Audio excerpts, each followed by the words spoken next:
नमस्कार, मी अभिजित करंडे. माझा विशेषमध्ये आपल्या सगळ्यांचं स्वागत. मिर्झा गालिबनी म्हटलं होतं, शराब पीने दे मस्जिद में बैठकर, या वो जगह बता जहां खुदा नहीं. त्यावर इक्बालनी म्हटलं होतं की मस्जिद खुदा का घर है, पीने की जगह नहीं, काफिर के दिल में जा, वहां खुदा नहीं. अर्थात गालिब आणि इक्बालच्या या ओळी अवघ्या दुनियेत मशहूर आहेत, पण सध्या या ओळींमधली शराब अर्थात दारू मात्र बदनाम झाली आहे. सुप्रीम कोर्टानं हायवेपासून 500 मीटर परिसरात बिअर बार चालवण्यास मनाई केली आहे, पण त्यामुळे महाराष्ट्रातील 63% बिअर बार आणि दारूची दुकानं बंद झाली. 8 लाख लोक बेरोजगार झाल्याचा दावा आहार संघटनेने केला आहे. शिवाय 2.5 ते 3 हजार कोटी रुपयांचा महसूलही बुडणार आहे. मात्र या सगळ्यापेक्षा आणखी एक आकडेवारी धक्कादायक आणि महत्त्वाची आहे. ती म्हणजे दरवर्षी देशात रस्ते अपघातात 1.5 लाखांहून अधिक जणांचा मृत्यू होतो. 2015 मधला आकडा 1,46,000 आहे आणि त्यात दारू पिऊन नियंत्रण हरवल्यानं किंवा ओव्हर स्पीडिंगमुळे जीव गेलेल्यांचा आकडा जरा जास्त आहे. त्यामुळे प्रश्न असा आहे की रोजगार महत्त्वाचा आहे, महसूल महत्त्वाचा आहे की लोकांचा जीव? आणि चर्चेसाठी आपल्या सोबत आहेत आहार संघटनेचे अध्यक्ष आदर्श शेट्टी, हॉटेल बार मालक आणि उद्योजक संतोष पाटील, दारूबंदी विरोधी सामाजिक कार्यकर्ते हेरंब कुलकर्णी आणि अभय बंग आहे. डॉक्टर अभय बंग आपल्यासोबत महाराष्ट्राला परिचित आहेत. सुरुवात आदर्श शेट्टींपासून. आदर्श शेट्टीजी, काय प्रॉब्लेम आहे? इतकी नाराजी काय?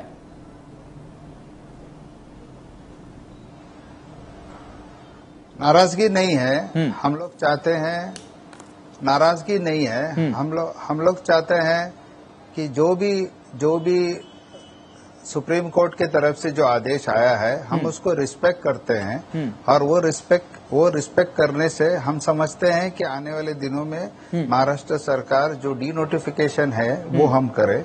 हम नाराज नहीं है, हम उसको ट्रू स्पिरिट में ले रहे हैं. हमें थोड़ा सा इस बात का दुख है कि सुप्रीम कोर्ट ने हमारे बात पूरी बरोबर से सुनी नहीं. हमें हमारा साइड रखने का समय नहीं मिला और जिस वजह से हमने कहा कि बैन, ये मॉरल पुलिसिंग, इस तरीके का बैन करने से अच्छा अगर कुछ रेगुलेशंस में वो स्ट्रांग पॉइंट ले आते, रोड सेफ्टी मेजर्स में ले आते और उस तरीके से अगर कुछ रास्ते ले आते तो हम उसको ज्यादा अप्रिशिएट करते हैं.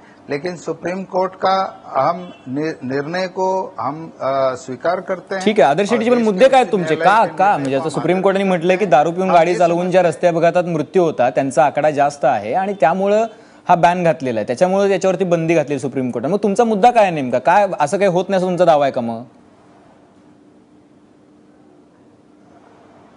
नहीं, हम ऐसा नहीं कह रहे कि ऐसा नहीं होता है. हम कह रहे कि बैन करना आवश्यक नहीं था.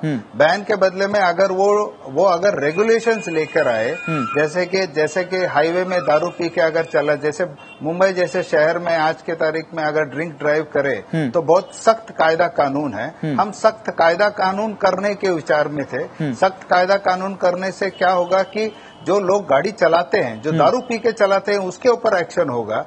जबकि ऐसा नहीं कि जो दारू जो रेस्टोरेंट्स और होटल इंडस्ट्री, ये एक बहुत बड़ा इंडस्ट्री है जो हर तरीके से समाज को, हर तरीके से सोसाइटी को कंट्रीब्यूट करता है. एम्प्लॉयमेंट में, रेवेन्यू में बोलो या फॉरेन एक्सचेंज में बोलो, ये सब चीज में हम कंट्रीब्यूट करते हैं एज एन इंडस्ट्री. तो हम समझते हैं कि बैन एक पर्याय नहीं है. उससे अच्छा स्ट्रांग मोटर एक्ट में अगर रेगुलेशन ला सकते थे वो लाते तो इतना सारा चीज जो लोग आज बेरोजगार हुए हैं उनका इश्यू नहीं होता और इतना बड़ा मुद्दा बनता ही नहीं था. आदर्श शेट्टीजी, किती लोक बेरोजगार झालेत आणि किती बार बंद झाले? चीज होता. और दूसरी बात, मुंबईमध्ये आम्हाला पुऱ्या महाराष्ट्रामध्ये 10,000 बार बंद झालेले आहेत आणि एक ऍव्हरेज मध्ये तुम्ही 30 लोकांचं ऍव्हरेज घेतलं तर 10,000च्या पर्यंत 10,000 बार बंद झालेले आहेत. त्याचं तुम्ही कॅल्क्युलेट करा किती माणसं बेरोजगार झालेले आहेत. आणि दूसरा एक पॉइंट है कि उसके साथ जुड़े हुए बहुत सारे लोग हैं, होटल के साथ जुड़े हुए और भी बहुत सारे लोग हैं. तो हमारा ये कहना है कि हम नहीं कह रहे, हम कंप्लेन नहीं कर रहे हैं कि देश के उच्च न्यायालय ने एक गलत फैसला लिया है. हम सोच रहे थोड़े से समझदारी से, थोड़े से सुनते, अगर रेगुलेशन लेकर आते तो क्या ये बैन नहीं होता. और बैन का दूसरा एक पहलू ये है कि बैन अगर होगा तो उससे जो इलीगल लिकर का जो व्यवसाय चलेगा, जिसके ऊपर सरकार को उसके ऊपर कमर कसने की सरकार के पास ना तो कोई उसका मशीनरी उसको कंट्रोल करने की और ना ये लोग इलीगल लिकर जो हाईवेज में चलेगा वो चलेगा. आज लीगल होने के बावजूद हाईवेज में इलीगल दारू बिकता है और हमारा ये कहना है कि लीगल लेजिटिमेट बिजनेस को बंद करके असरपस लिकर को आप बढ़ावा नहीं दे सकते। ठीक है आदर्श, यही हमारा कहना है। हमारा कंप्लेन नहीं है, हम लेकिन समझते हैं कि इसमें रेगुलेशन, स्ट्रांग रेगुलेशंस के साथ इसको मुद्दे को टॅकल कर सकते थे। ठीक आहे अभय बंग सर, मुद्दा असा की मॉरल पोलिसिंग कशासाठी, आणि जर तुम्ही काही रेग्युलेशन्स घेऊन आलात तर हा आकडा कमी होऊ शकतो आणि रोड सेफ्टीच्या दृष्टीने तुम्ही विचार करायला पाहिजे असा दावा करतात आता। मला असं वाटतं की कदाचित स्वतःच्या स्वार्थासाठी हॉटेल संघटनेचे हे जे प्रवक्ते बोललेत हे एक समाजामध्ये खोटं भीतीचं भूत निर्माण करतात आहे। साधं उदाहरण घेऊ द्या, ते हॉटेलचे मालक आहे असं म्हणतात पण त्यांना साधं गणित येत नाही। 10,000 दारूची दुकानं बंद झाली म्हणतात आणि मग म्हणतात की प्रत्येकी 30 जण जरी बेकार झाली तर किती आहे हिशोब करून घ्या। 10,000 गुणिले 3 लाख होतात। दुसरीकडे ते म्हणतात 8 लाख माणसं बेकार होतात। प्रति बार 80 माणसांना रोजगार मिळतोय आणि दारू बंद झाली हॉटेलमधली तर 80 माणसं बेरोजगार होतील, हा त्यांचा हिशोब तद्दन खोटा आहे। पहिली गोष्ट तर। दुसरी गोष्ट, सुप्रीम कोर्टाने बॅन केलंच नाही। सुप्रीम कोर्टाने ही दारू दुकानं सगळी बंद नाही केलेली, एवढंच म्हटलं की त्यांची जागा बदला। जागा बदलणं म्हणजे बॅन नाहीच। रस्ते जे बांधले जातात ते काय दारू विकणाऱ्या हॉटेलांच्या सोयीसाठी बांधले जातात का? जागा बदलना इतना आसान नहीं है सर। हमारे रेस्टोरेंट्स में, होटल्स में बहुत सारे लाइसेंसेस होते हैं। जितना बोला है जागा बदलना उतना आसान नहीं है। अभिजित, तुम्हाला ना शांत करावं लागेल। मी करतोय सर। मी शेट्टीजी, मी येतो तुमच्याकडे, सरांचा मुद्दा पूर्ण होऊ द्या। बंग सर बोला। रस्ते जे निर्माण झालेले आहेत, हायवे जे निर्माण झालेले आहेत ते सार्वजनिक इन्व्हेस्टमेंटने निर्माण झालेले आहेत, ते हॉटेलांच्या सोयीसाठी निर्माण झालेले नाही। ते नागरिकांना सुरक्षित प्रवास करता यावा, वाहतूक करता यावी म्हणून निर्माण झाले आहे। त्या सुरक्षिततेला धोका येतो म्हणून हायकोर्टाने ही दुकानं दुसरीकडे वळवायला सांगितली आहे। तर हॉटेल इंडस्ट्री असा आणते जणू काही यांचा मूलाधिकारच कोणता भंग झालाय। लोकांचा जगण्याचा मूलाधिकार महत्वाचा। आकडेवारी म्हणून सांगतो, 1.5 लाख मृत्यू होतात हे तुम्ही सांगितलंच, पण आज भारतामधल्या पुरुषांमध्ये 15 ते 35 वयोगटातला जो तरुण वयोगट आहे त्यामध्ये मृत्यूचं नंबर 1 कारण ऑटोमोबाईल ऍक्सिडेंट आहे। भारताचं तारुण्य जे मरत आहे आज ते बहुतांशी ऑटोमोबाईल ऍक्सिडेंटमुळे मरत आहे आणि दारू त्याच्यामध्ये एक महत्वाचं कारण आहे। पण बंग सर, मला तुम्हाला थोडंसं थांबवून थोडासा एक छोटा प्रश्न विचारायचा आहे की ओव्हर स्पीडिंग आणि दारू या दोन गोष्टींमुळे जे मृत्यू होत आहेत त्याच्यामध्ये 2014 मध्ये जे मृत्यू झालेले आहेत ते ओव्हर स्पीडिंगमध्ये झालेले मृत्यू 41% आहेत। 57,844 मृत्यू आहेत। वेराज 2011 मध्ये स्पीडिंगमुळे झालेले मृत्यू 59,932 आहेत। ड्रंक अँड ड्राईव्हमुळे 10,553 आहे। 2013 मध्ये तो आकडा 6,463 आणि 2014 मध्ये 6,968 आहे। मुद्दा असा आहे की फक्त या दुकानांची जागा बदलली, फक्त ही दुकानं पुढे आहेत 500 मीटरच्या, म्हणजे 550 मीटरवर जाऊन तो माणूस दारू घेणार नाही का? 600 मीटरवर जाऊन तो माणूस दारू घेणार नाही का? हा प्रश्न उद्भवतोय। हा प्रश्न तर खरं म्हणजे मग यांचं हा जर 550 मीटर जाऊन तो दारू घेणार आहे तर यांचा व्यवसाय पुढे बुडतच नाही, मग यांनी एवढं घाबरण्याचं कारणच नाही। दुसरं असं आहे बघा की ते ड्रंक ड्रायव्हिंगचा जो आकडा असतो तो यासाठी चूक असतो की इन्शुरन्सचा क्लेम करता यावा म्हणून ऍक्सिडेंट होताना ड्रायव्हर दारू पिऊन होता हे दाखवलं जात नाही। त्यामुळे खरा आकडा ढोबळमानाने असा आहे की रस्त्यावर होणाऱ्या अपघातांपैकी 50% अपघात हे दारूच्या नशेत होतात।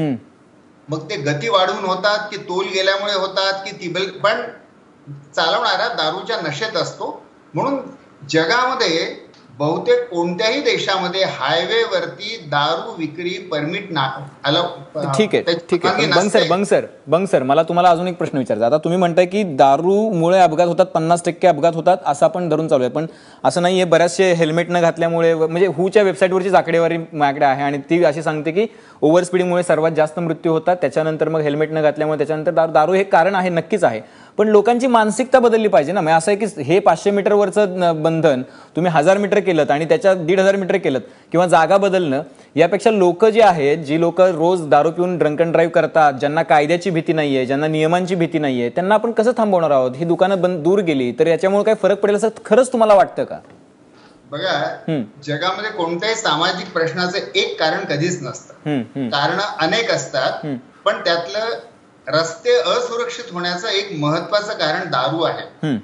आणि ते निव्वळ हायवेवरच नाही बरं का, हे शहरातले रस्ते ते काही दारूपासून सुरक्षित नाही. परवाच आपल्या स्मृती इराणी आपल्या देशाच्या मंत्र्याणी आहेत, सिनियर व्यक्ती आहेत, त्यांनी पोलिसांकडे तक्रार केली की 4 तरुणांनी त्यांच्या मागे लागले आणि ते 4 तरुण दारू पिऊन होते. म्हणजे देशातली स्त्री मंत्री दिल्ली एअरपोर्टवरून शहरात येताना देखील सुरक्षित नाही, जेव्हा देशातले पुरुष आणि तरुण दारू पितात. त्यामुळे दारूचा दुकानं नुसते शहरामध्ये, आता शहराचे रस्ते जे आहेत ते डिनोटिफाय करण्याची एक मूव्ह सुरू आहे.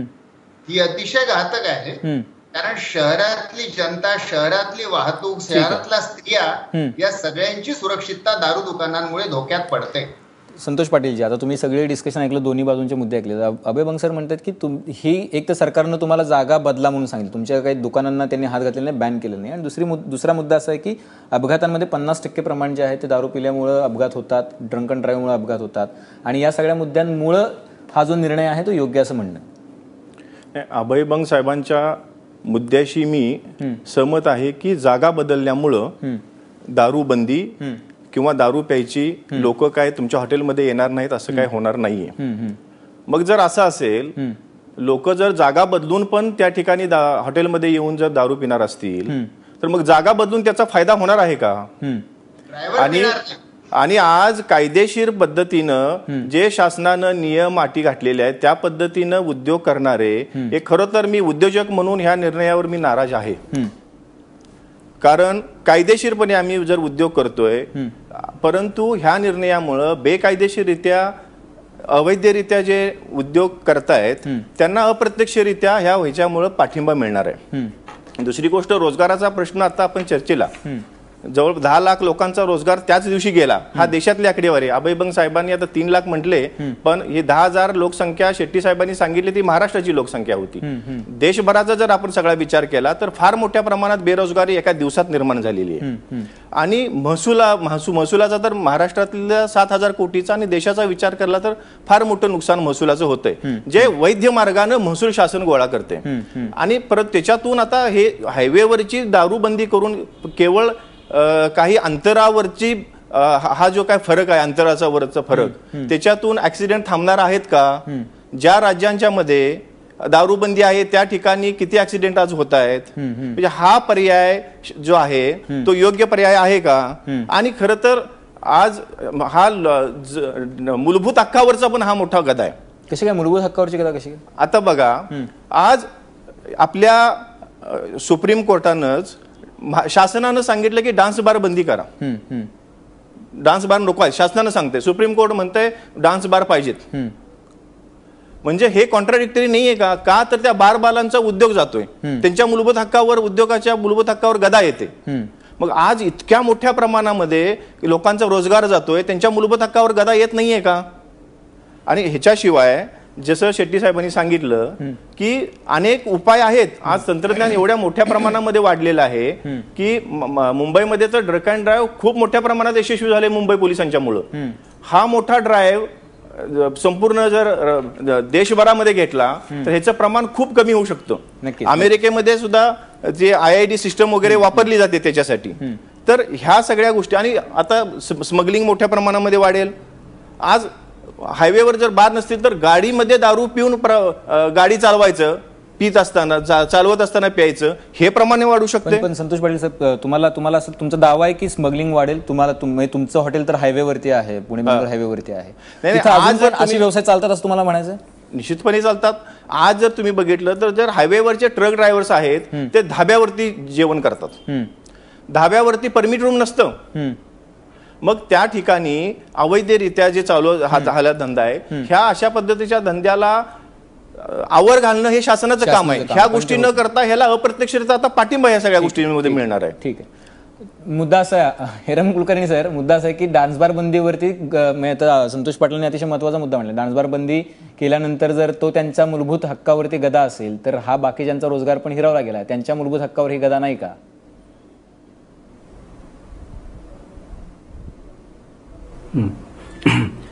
मूलभूत हक्काची जर चर्चा करायची असेल तर दारू पिऊन जे मेलेत त्यांच्या कुटुंबियांच्या हक्काचं काय करायचं याचं उत्तर आपल्याला द्यावं लागेल. पण असं आहे, हेरम कुलकर्णी सर, दारू पिऊन जे गेले त्यांना काही बारमध्ये नेऊन दारू पाजलेली नव्हती ना. नाही, त्यांच्या कुटुंबियांच्या जगण्याच्या हक्काचं काय करायचं हा पण एक महत्वाचा मुद्दा आहे ना. आणि त्याच्या पुढे मला असं म्हणायचंय की आज यांना जो मानवतावादाचा पुलका आलाय, मानवी हक्कांचा जी भाषा बोलली जाते, तर मला असं विचारायचंय की या कामगारांच्या बद्दल आज ही कनौजी दाखवत आहेत, तर या कामगारांच्या ज्या आज प्रॉव्हिडंट फंड किंवा इतर त्या कामगार ज्या पद्धतीने जगतात तर ते कसे जगत होते हे सांगितलं पाहिजे. दुसरा मुद्दा असा की स्थलांतर करायला परवानगी दिलेली आहे, त्याच्यामुळे हे धंदे बंद पडणार नाहीत. दुसरी गोष्ट अशी की रेस्टॉरंट चालवायची परवानगी नाकारलेली नाहीये, म्हणजे तुम्ही त्या ठिकाणी हॉटेल व्यवसाय जर करत असाल तर त्या कामगारांना त्या पद्धतीने जगता येईल. आणि सगळ्यात महत्वाचा मुद्दा असा की प्रत्येक वेळी अवैध धंदे किंबहुना मानवतावादाच्या ह्या ज्या चांगल्या गोष्टी असतात त्यावेळी हा मुद्दा काढला जातो. मध्यंतरी चंद्रपूरच्या दारूबंदीच्या वेळी प्रवरा कारखान्याने अशी एक याचिका सर्वोच्च न्यायालयात दाखल केली की आमची 93% दारू त्या जिल्ह्यात विकली जात होती आणि त्यामुळे आमच्या कामगारांचं काय करायचं. तेव्हा दारूतून मरणारी माणसं किती, त्यांच्यावर उद्ध्वस्त होणारी माणसं किती याची चर्चा करायची की नाही. आज 1.5 लाख लोक दारू पिऊन आपल्या 1.5 लाख देशामध्ये दारूच्या मुळे माणसं मारतात. 96 मिनिटाला दारूमुळे भारतामध्ये एक मृत्यू होतो ही आकडेवारी सांगते.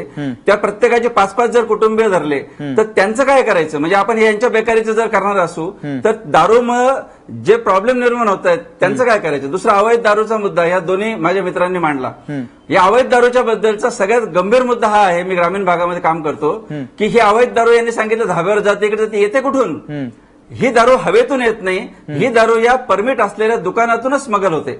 आज महाराष्ट्रातल्या प्रत्येक तालुक्यातलं वास्तव तुम्हाला सांगतो हायवेवरचं, की आज एका तालुक्यामध्ये 5 किंवा 10 लायसन असतात आणि 100 गावांमध्ये दारू मिळते.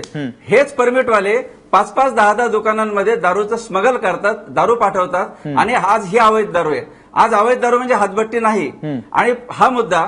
दुसरा मुद्दा असा की सुधीर मुनगंटीवार यांनी 10 डिसेंबर 2010 साली एक खासगी विधेयक विधानसभेमध्ये मांडलं होतं आणि त्यावेळेच्या उत्पादन शुल्क मंत्र्यांनी हाच मुद्दा मांडला की जर दारूबंदी केली तर मग अवैध दारू वाढेल. सुधीर भाऊ त्यावेळी असं म्हणाले, ते विधानसभेच्या रेकॉर्डमधून काढा, की अवैध दारू रोखण्याची तुमच्यात हिंमत नाही का, तुमच्यात पुरुषार्थ नाही का, हे शासनाचं अपयश नाही का.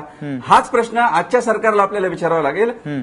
आणि अवैध दारू रोखली जात नाही म्हणून ही दारूबंदी करूच नका, याला तर काही तर्काचा आधारच नाही. दिल्लीमध्ये निर्भयावर बलात्कार झाल्यानंतर आपण असं नाही म्हणलो की बलात्काराचा कायदाच काढून टाका, काय अर्थ आहे त्याच्यामध्ये. बलात्काराचा कायदा कायद्यामध्ये डिटेलमध्ये आपण चर्चा करूया की अवैध दारूचा आजचा जो कायदा आहे अत्यंत तकलादू आहे, हा जामीनपात्र गुन्हा आहे.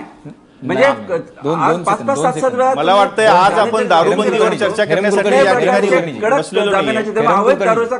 हेरम कुलकर्णीजी, मुद्दा असा आहे की जर बार मालकांना किंवा जिथं डान्स बारवाल्यांना एक न्याय आणि इकडे यावेळेला हायवेवरच्या दारू दुकानांना दुसरा न्याय, असं का होतंय. आपलं काही एरर ऑफ जजमेंट होतंय का आपलं, हा प्रश्न आहे. ही कॉन्ट्राडिक्टरी वाटत नाही का. याच्यामध्ये मला असं वाटतं की याच्यामध्ये केंद्रीकृत चर्चा आपण मृत्यूंची केली पाहिजे. की आज हायवेवर दारूच्या दुकानांची संख्या जास्त नाही का. ज्या माझ्या हरमनसिंग सिद्धूने जी याचिका दाखल केली त्यांनी पानिपत ते जालंधर याच्यामध्ये 291 किलोमीटरमध्ये बार मोजले, 185 बार आहेत. म्हणजे याची काही चर्चा करायची की नाही की दर अर्ध्या किलोमीटरमध्ये जर एक बार येत असेल तर ही खरंच गरज आहे का. म्हणजे हायवेवर अँब्युलन्स नाहीयेत, हायवेवर पाणी पिण्याच्या चांगल्या जागा नाहीयेत आणि हायवेवर मात्र अर्धा किलोमीटरवर दारूची दुकानं आपण कशासाठी काढतोय. मानवी मन हे नेहमी अधपतनाकडे जात असतं, त्यामुळे दारूचं दुकान समोर दिसल्यानंतर दारू पिण्याचा मोह होईल. डान्स बारच्या बद्दल सुद्धा समर्थन कोणी केलेलं नाही. महाराष्ट्र सरकारने सातत्याने त्याच्याबद्दल विरोधीच भूमिका घेतलेली आहे. त्यामुळे मुद्दा असा आहे की जसं मुद्दा असा आहे हेरम कुलकर्णी सर, मुद्दा असा आहे की जसं डान्स बारमध्ये कोणालाही आमंत्रण देऊन बोलवलं जात नाही, तसं बिअर बारमध्ये सुद्धा कोणाला आमंत्रण देऊन बोलवलं जात नाही. हा पण मुद्दा आहे. पण आपण मानवी मनाचा विचार करून आणि आपण आपल्या एकूण सामाजिक स्थितीचा विचार करून तो जर निर्णय घेत असू तर त्याला म्हणजे सुप्रीम कोर्टाच्या निर्णयाला कोणी विरोध करत नाहीये. पण आत्ता या क्षणाला आपण ज्यावेळेला चर्चा करतोय त्याला महाराष्ट्राला दारूमधून मिळणारा एकूण महसूल हा 18,000 कोटी रुपयांचा आहे आणि त्यामुळे महाराष्ट्रात ज्यावेळेला दारूबंदीची मागणी केली होती, वैभव सरांना माहिती आहे, त्यावेळेला ती फेटाळून लावण्यात आली कारण हा महसूल बुडेल आणि देशात तो महसूल जवळपास 2 लाख कोटींचा आहे. पण मुद्दा असा आहे की या जागा बदलून हे हॉटेल चालू शकतात ना, तर तसं का होत नाहीये, नेमके त्यातल्या काय अडचणी याच्यावरही चर्चा करणार. एक छोटासा ब्रेक घेणार आहोत, कुठे जाऊ नका, पाहत रहा एबीपी माझा.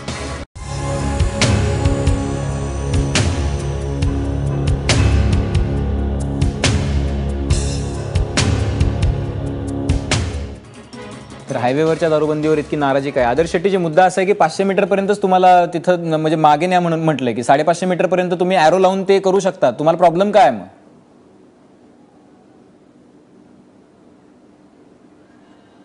सर ऐसा है कि हम लोग के होटल्स में हमारे साथ में खाली एक्साइज का एक लाइसेंस नहीं होता है, हमारे पास और भी म्युनिसिपैलिटीज के लाइसेंस होते हैं जो हम शिफ्ट नहीं कर सकते और कैपिटल इन्वेस्टमेंट होता है। और आज के तारीख में अगर हम शिफ्ट करने की बात करें तो वो प्रैक्टिकल पॉसिबल ही नहीं है, बिकॉज जो रियल एस्टेट के जो कॉस्ट है, जो रेंटल्स जो आज चल रहे हैं, उसको मद्देनजर रखते हुए हम वो शिफ्टिंग, ये पार्ट हमारे लिए रेस्टोरेंट्स और होटल्स के लिए ये पार्ट पॉसिबल ही नहीं है, क्योंकि इतने बड़े इन्वेस्टमेंट्स करके बैठे हैं, सब फाइनेंशियल इंस्टीट्यूशन से लोन लिया हुआ है, ये सब जिम्मेदारी है इतने सारे लोगों को, इतने सारे इंफ्रास्ट्रक्चर को, डेकोर को, इंटीरियर्स को, किचन इक्विपमेंट्स को, इसको शिफ्ट कैसे करें? ये प्रैक्टिकल पॉसिबल ही नहीं है। हमारा प्रॉब्लम वो है, शिफ्टिंग हमारे लिए एक ऑल्टरनेट हो ही नहीं सकता, बिकॉज रेस्टोरेंट्स में हमको बहुत सारे लाइसेंस होते हैं और बहुत सारे लाइसेंस लेके हम शिफ्ट कर नहीं सकते। ठीक आहे, अभय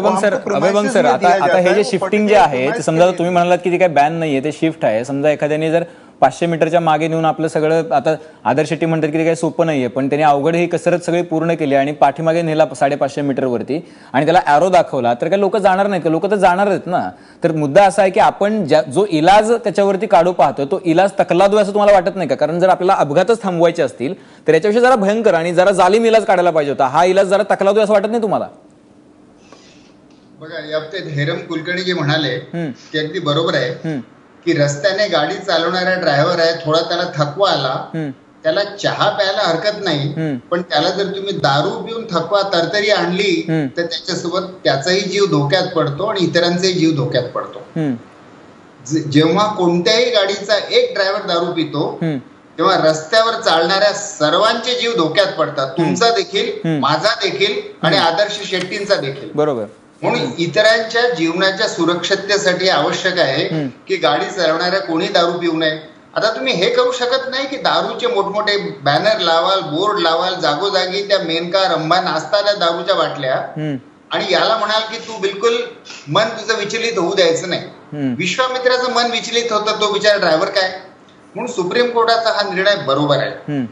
हे जे म्हणतात आहेत नाही, पण अभय बंग सर, मी तुम्हाला असं विचारतो की तो तकलादू नाही का? कारण कसं आहे की तो जर 550 मीटर आणि 500 मीटर म्हणजे अंतराचा जो विषय आहे, जर आपल्याला अपघातच थांबवायचे, जर आपण त्या विषयाबद्दल इतके सजगच झालेलो आहोत एकदा, तर आपण ते हायवेवरती अशा वस्तू विकल्याच जाणार नाहीत, त्या बॅनच केल्या जातील, अशा पद्धतीचा जो निकाल असायला पाहिजे ना. जर 550 मीटर, 500 मीटर, 600 मीटर लोक तर त्याच्यावरती हजारो उपाय काढतील, बाण दाखवतील, तिथे येऊन लोक उभी करतील, तिथं तुम्ही अजून काहीतरी म्हणजे अशा पद्धतीच्या जाहिराती करतील की तुम्हाला कुठे हे समजेल. बघा, मी अगोदर जे म्हणालो की कोणत्याही प्रश्नाचं एकच उत्तर 100% कधीच लागू पडत नाही. या बाण लावले आणि 500 मीटर दूर केल्याने दारूचा खप नक्कीच कमी होणार आहे, नाहीतर हॉटेल इंडस्ट्री एवढी विचलित होण्याचं कारण नव्हतं. त्यांना नक्कीच अशी साधार भीती वाटते की दारूचा खप कमी होईल. तर मी यांना असं म्हणणार की हॉटेल इंडस्ट्री ही मूलतः दारू विक्रीसाठी नाहीच, ती लोकांना निवासासाठी आहे, लोकांना खाण्यासाठी आहे. तुम्ही त्याच्यावर एक दारूचा कॅन्सर वाढवलेला आहे.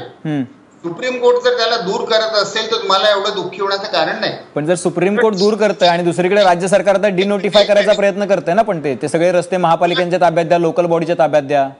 उलट जर हॉटेलमध्ये दारू बंद झाली तर लक्षात घ्या, या देशातल्या WHO ची आकडेवारी आहे की भारतातले 79% वयस्क ऍडल्ट आयुष्यात कधी दारू पित नाहीत. म्हणून या देशात दारू पिणारे फक्त 21% आहे. पण त्यांची एक मद्यशाही, हुकुमशाही आहे आणि म्हणून त्यांच्या सोयीसाठी इतरांचे जीव धोक्यात टाकायचे का?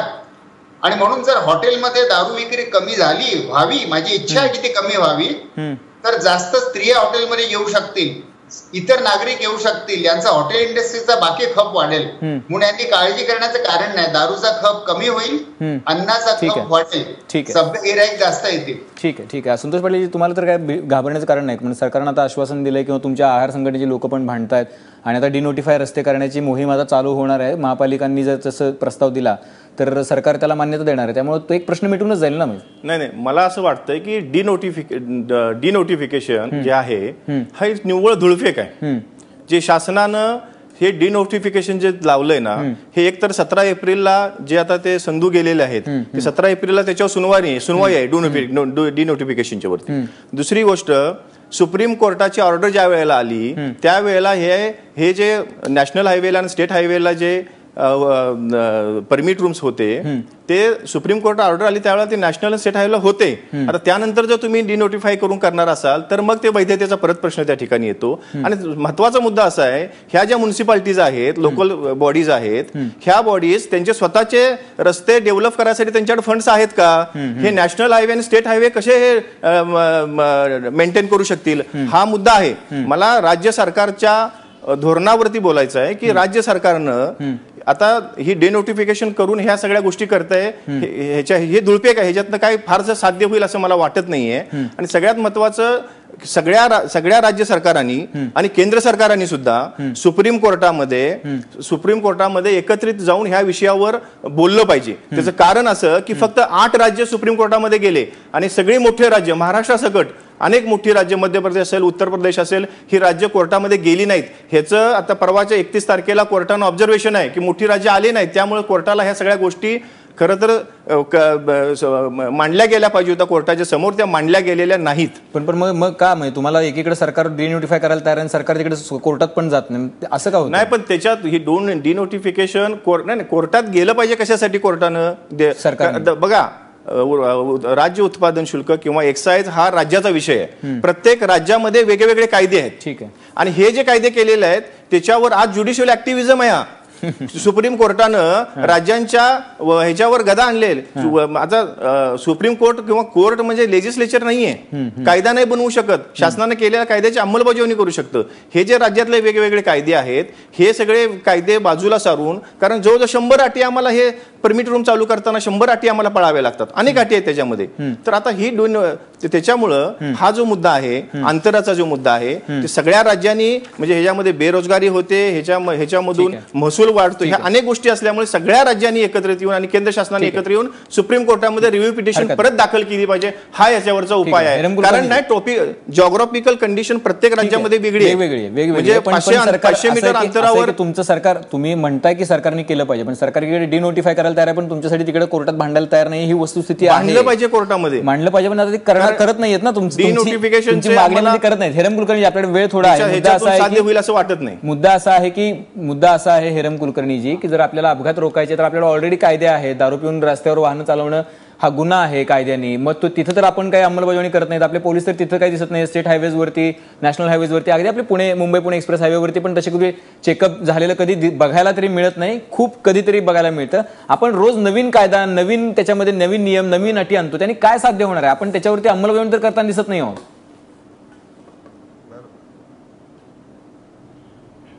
याच्यामध्ये आपल्याला ज्या काही 10 गोष्टी कराव्या लागतील, यातल्या पहिल्या 2-3 ज्या महत्वाच्या गोष्टी त्याच्यामध्ये सुप्रीम कोर्टाने केलंय. आता माझ्या मित्रांनी जे 2-3 मुद्दे मांडले त्याच्याबद्दल बोलतो की डिनोटिफाईडच्या बद्दलची एक कार्यकर्ता म्हणून आमची भूमिका अशी आहे की यवतमाळमध्ये हा प्रकार झाला की 15 डिसेंबरला सर्वोच्च न्यायालयाने निकाल दिल्यानंतर 18 डिसेंबरला लगेच डिनोटिफाईडची फाईल नगरपालिकेने टाकली. त्याच्या आधी 2012ला नगरपालिकेला सरकारने विचारलं होतं की रस्ते तुम्हाला घ्यायचेत का, तेव्हा नाही म्हणालेत. आज महाराष्ट्रातली ही सगळे नगरपालिका जे करतायत, मला एक अभिजित एक सांगा की रस्ते नगरपालिकेकडे गेल्यानंतर अपघात थांबणार आहेत का? म्हणजे असं आहे का की तो रस्ता महाराष्ट्र सरकारकडे असल्यानंतर माणसं मरणार आणि नगरपालिकेकडे गेल्यानंतर मरणार नाही? उलट आज अशी स्थिती आहे की नगरपालिकांकडे पगार करायला पैसा नाही आणि त्या रस्त्यांच्या दर्जा अजून खाली जाऊन अपघात वाढण्याची शक्यता आहे. नगरपालिकेला लोक शुद्ध पाणी द्यावं म्हणून निवडून देतात की शुद्ध दारू द्यावी म्हणून निवडून देतात? दुसरा मुद्दा, स्थलांतराच्या बद्दलचं ग्रामीण वास्तव सांगतो की स्थलांतराच्या बद्दल हे घाबरलेत काय सगळे बार मालक? याचं कारण असं की महाराष्ट्र सरकारने 27 ऑगस्ट 2018 साली जे व्यसनमुक्तीचं धोरण जाहीर केलं त्याच्यामध्ये एक मोठी गोची अशी टाकली त्यांनी की त्यांनी असं केलंय की तुम्हाला जर दारूचं दुकान स्थलांतर करायचं असेल तर आता केवळ ग्रामपंचायत किंवा नगरपालिकेची ना हरकत चालणार नाही, तर ज्या वॉर्डामध्ये तुम्हाला दुकान न्यायचंय किंवा ज्या गावामध्ये द्यायचंय त्या गावातल्या निम्म्या मतदारांनी हो म्हटलं पाहिजे, किंबहुना तिथल्या निम्म्या महिलांनी जर हो म्हटलं तर तुम्हाला ते दारूचं दुकान स्थलांतर करता येईल. आणि महाराष्ट्रामध्ये आज इतकी प्रचंड मोठी जागरूकता झाली आहे की महाराष्ट्रातला आज कोणतंही गाव दारू दुकानदार आपल्या गावात येऊ देणार नाही. आज सकाळी माझ्या गावामधल्या 500 लोकांनी म्हणजे हे प्रश्न आहेत, लक्षात घ्या, हे प्रश्न आहेत सगळे, पण ही भूमिका घेतली की आम्ही दारूचं दुकान परवानगी देणार नाही. ठीक आहे. ठीक आहे. पण हेरम कुलकर्णीजी, मी तुम्हाला साधा प्रश्न जो पहिला विचारतो, मी तुम्हाला छोट्याशा एका 30 सेकंदासाठी तुमच्याकडे येतोय की आपल्याकडे ऑलरेडी कायदे आहेत, दारू पिऊन माणूसच रस्त्यावर येणार नाही, वाहनच रस्त्यावर येणार नाही, याची आपण काळजी घेत नाही, आपण नवीन कायदे नवीन नियम आणतोय. याचं उत्तर फार सोपं आहे. दारूच्याबद्दलचा जो कायदा आहे त्याच्याबद्दल काहीच घडलं नाही ना. 2004 साली केंद्र सरकारने सांगितलं की हायवेवर दारूची दुकान नसावी. 2013 साली महाराष्ट्र सरकारने हा कायदा केलाय की हायवेवर दारूचे आम्ही परमिट देणार नाहीत. पण या कायद्यांची अंमलबजावणी न केल्यामुळे कोर्टाला यात हस्तक्षेप करावा लागला.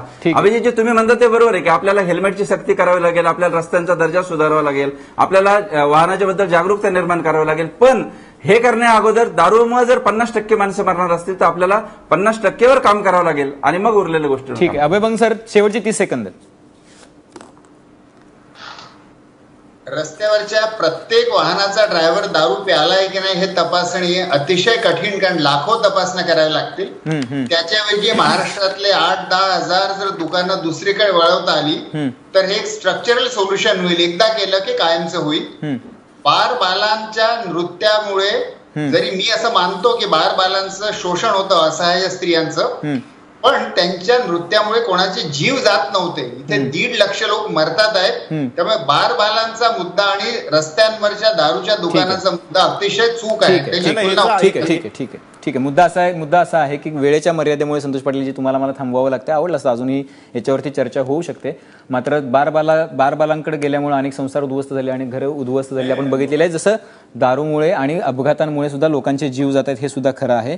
देशात आत्ताही जवळपास जगभरामध्ये 12.5 कोटी लोक दरवर्षी रस्ते अपघातात मरतात आणि भारतात 3.5व्या मिनिटाला एक अपघात होतो. त्यामुळे प्रत्येक माणसाची, आपल्या कुटुंबातल्या बाहेर गेलेल्या माणसाची आपली लोक वाट पाहत असतात. त्यामुळं आपली प्रत्येकाची जबाबदारी आहे की आपण रस्त्यावरती वाहन चालवताना कुठल्याही पद्धतीनं मद्यसेवन करून वाहन चालवणार नाही याची ही काळजी घेतली पाहिजे. सरकार आणि कोर्ट त्यांचं काम नक्की करेल. आपल्या सगळ्या मान्यवरांनी चर्चेसाठी वेळ दिला त्याबद्दल धन्यवाद. तुम्ही पाहत रहा एबीपी माझा.